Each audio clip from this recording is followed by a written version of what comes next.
The once-in-a-generation question is a misrepresentation now parroted out as a proxy for denying democracy.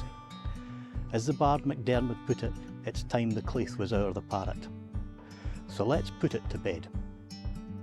Firstly, there was nothing whatsoever in the Edinburgh Agreement, signed by both governments in 2012, that prevents or rules out future referenda. Unionists would like to have you believe that Alex Salmond handed the nation this pronouncement on tablets of stone. So let's listen to what the former First Minister actually did say at the time.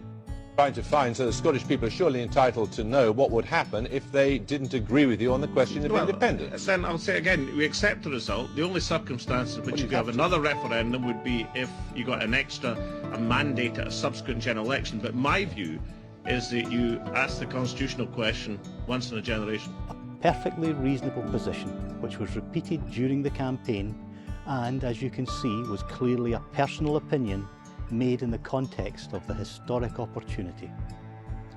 Democracy didn't stop in 2014, and the SNP have since secured not one but 4 electoral mandates to hold an independence referendum.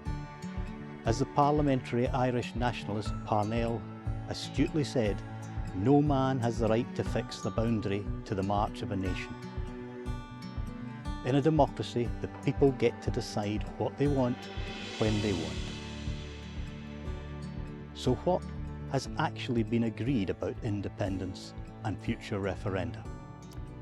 The Smith Commission, established immediately after the referendum by Prime Minister David Cameron, was to decide on increased devolution of powers to the Scottish Parliament. It published its report on the 27th of November 2014.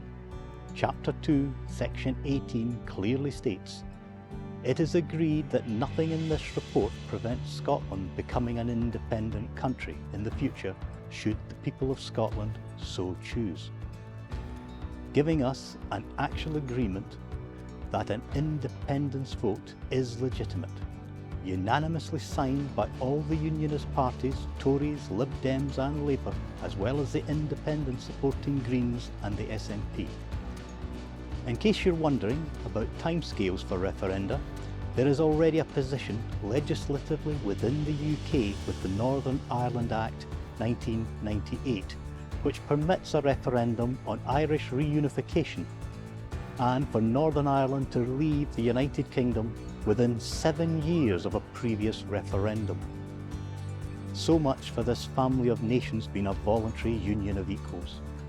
Next year, Scotland's independence referendum will be over 9 years since the 2014 one, after significant material changes in circumstance and with repeated electoral mandates from the Scottish people.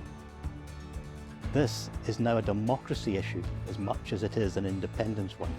If votes and electoral mandates cease to count for anything, the UK has reached a very dangerous place indeed. Do let me know about any other questions you would like to have explained. Why not Scotland?